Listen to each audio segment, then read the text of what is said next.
Hi there. I'm going to do a review for The Abyss. This movie came out in 1989, directed by James Cameron, and starring a whole plethora of people that these days are better known, not so much back then. Ed Harris is in here, Mary Elizabeth Mastrantonio. Actually, it's kind of ironic with her is that I think she was better known later on in this movie. But you also get Michael Biehn and Leo Burmester, um, Todd Graff. There's a bunch of people that this movie sort of made infamous, particularly Mary. Ed Harris plays Bud Brigman, and Mary plays Lindsay.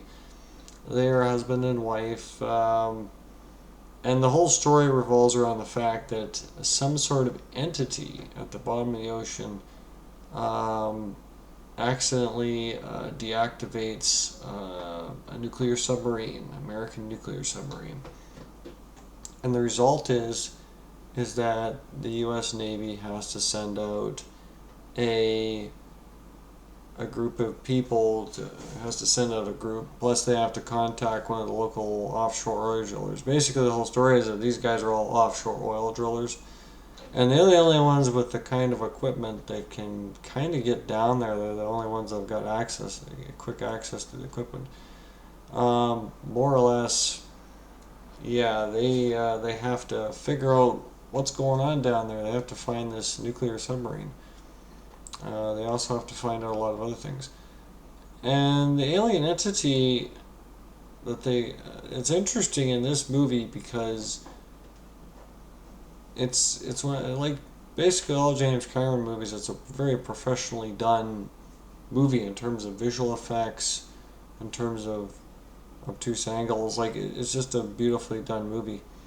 Um, they do the only real problems I ever see of it is the overall runtime is a little bit long, but you don't really feel it in most Cameron movies. He does a very good job of making his movies not feel terribly long. But this one does get a little bit uh, long at times. Nonetheless, yeah, the offshore drilling rig, they have to override the control of it, command and control, and they bring a Navy, I think it's a Navy SEAL team aboard, to basically go down to the depths of the ocean and find this nuclear submarine. Because that was like the joke of the entire show is that the nuclear submarine went down, and now they got to figure out what happened. They more or less, oh, they also got to get a hold of the nuclear devices on board because it was fully loaded with nukes, and so they have to get down to the depths of the ocean to find out what happened down there, and they don't really know about the alien entity. Actually, one guy inadvertently sort of does see it, but he thinks he's seeing something else. Nonetheless, there's no record of this entity because, of course, the submarine that went down didn't send much back. So, nonetheless, they actually are trying to figure out what happened to the submarine because it went down rather mysteriously. So they go down to the depths of the ocean and they need to deal with this problem. And the other problem that's going on is there's actually what is it, a tropical storm or a typhoon that's coming in on the team. So they got those things to worry about. Nonetheless, yeah, they have to deal with the problems of this ocean line. They have to deal with the problems of this. They got a main ship on the surface, and of course, they have things down below. So the biggest problem with the whole deal is that they have to send the drilling team down, survey team. It doesn't really matter. They're involved in the oil industry, and the U.S. government, of course, has to get involved in this to get down to the depths and find out what happened. And then, of course, they find out about this alien entity that ends up having all sorts of cute little moments with them. Nonetheless, there's a lot going on in this movie because it's about the politics of the problem. Because basically, the Americans think it might be the Russians, and the Russians don't really want to admit anything. The Soviets America's basically the Soviet. I think the Soviets had something to do with this. But that's besides the point. Is that there's also a storm coming in, so it's creating problems. So they got a certain time frame to get a hold of this thing. And of course, the Navy SEAL team, of course, complicates matters because they're all about getting the job done and coming down to the depths of the ocean to deal with this stuff. I don't think that was. I think like the oil rig team was having a little problem with them because the thing is that they know that there's something. They know that there's a problem coming in. They know they got to deal with the storm soon. And of course, the Navy SEAL team doesn't help this problem because they kind of override authority because it's the property of the U.S. government. And the only reason why they're there is because the U.S. government does need to commandeer them, more or less, to go down there and find out what happened. Nonetheless, they go in down there, and the alien entity caused a kerfluffle because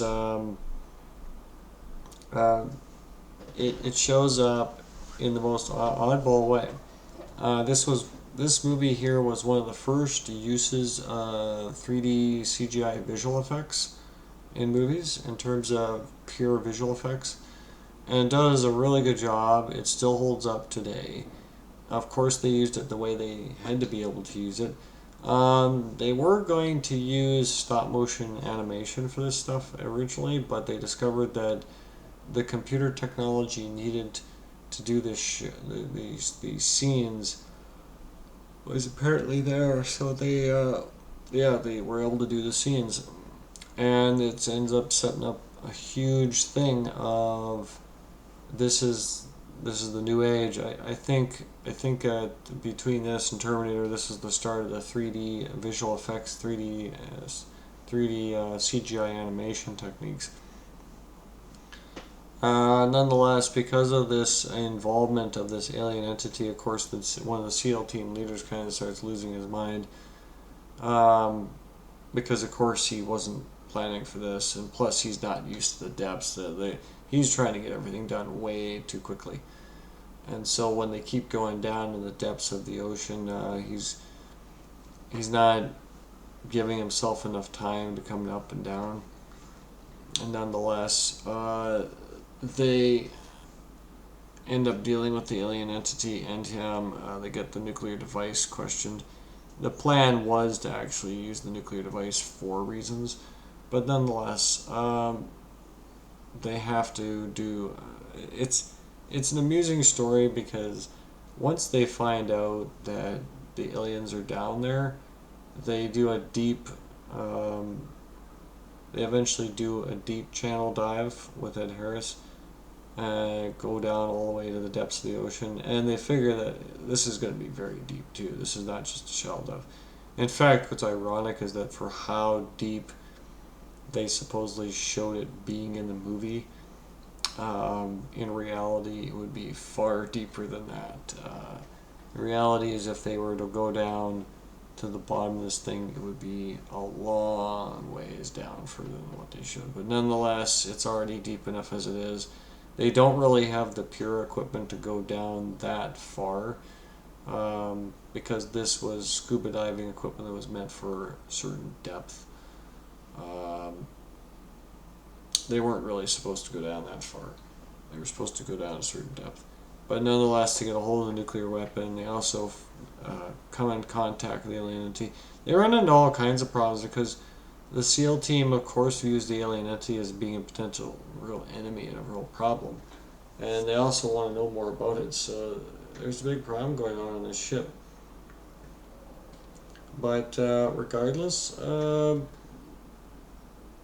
it does set up some scenes that are interesting because when the storm hits, the SEAL team decides to go down at one point in the middle of the storm. They say, we gotta unattach the stupid thing or else we're gonna potentially breach. They are extremely concerned about this. The SEAL team apparently, I don't know why the SEAL team reacts this way. I guess they gotta get everything done very quickly. They're under strict instructions to do things. Meanwhile, the people on the surface are not particularly impressed with this because they're like, we can't stay attached to these guys. We have to unattach. And if you go down there, we have to stay attached. And the other problem is that when the one crane does give out finally in the storm, uh, they go down. It goes down, but the problem is it doesn't just go down, right? It also goes down and it hits the edge of the cliff, and then ends up going down the cliff.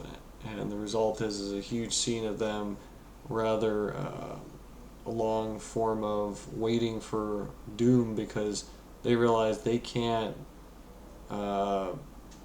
do anything about this. They have to get one of the submersibles out to try and cut the line because, of course, once the crane goes down, there's nothing really stopping them from following in behind. They were hoping the crane might land on the one area. Instead, it tumbles over, and then all the line falls with it, and then they start moving with it. So that was really the end of that problem. Creates a whole bunch of problems, but nonetheless, at the end of the movie, when they are discovering the alien entity, they want to know more about it. They want to know what the heck is going on down there. So they do send Ed Harris down to do this investigation, and it's rather interesting because, of course, he's hitting depths that they're not really designed to hit, and the oxygen load that they have isn't really there. So they have to use some of the stuff that the one guy had introduced earlier in the movie for dealing with oxygen, because it's like something you don't actually technically breathe it in. It's like a fluid that you inhale and then you can breathe, but there is a certain lifespan to it. So nonetheless, they deal with the alien entity, and the alien entity, of course, has reasons to be down there. They think humans are bad because of what they're doing in the ocean, and at the end of the movie, they have this huge scene where apparently they send waves out to crash into all the coastlines, and they have all these, and everybody's kind of like looking and realizing, oh, we're all doomed. Shots from Los Angeles, shots from New York, showing every city on the coastline, kind of like thinking, oh, we're screwed. But it is funny because Ed Harris convinces the aliens to not do anything really overreaching and bad. And they eventually surface with their ship.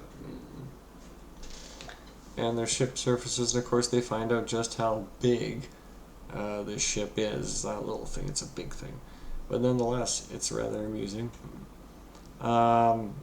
It's The Abyss. It's an amazing little film. I don't think it was particularly well received when it came out, but nonetheless, it's become more well received over the years. The visual effects hold up.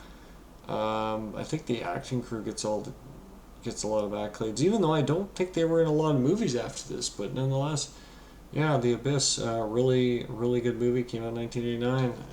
Feels a lot ahead of its time. But yeah.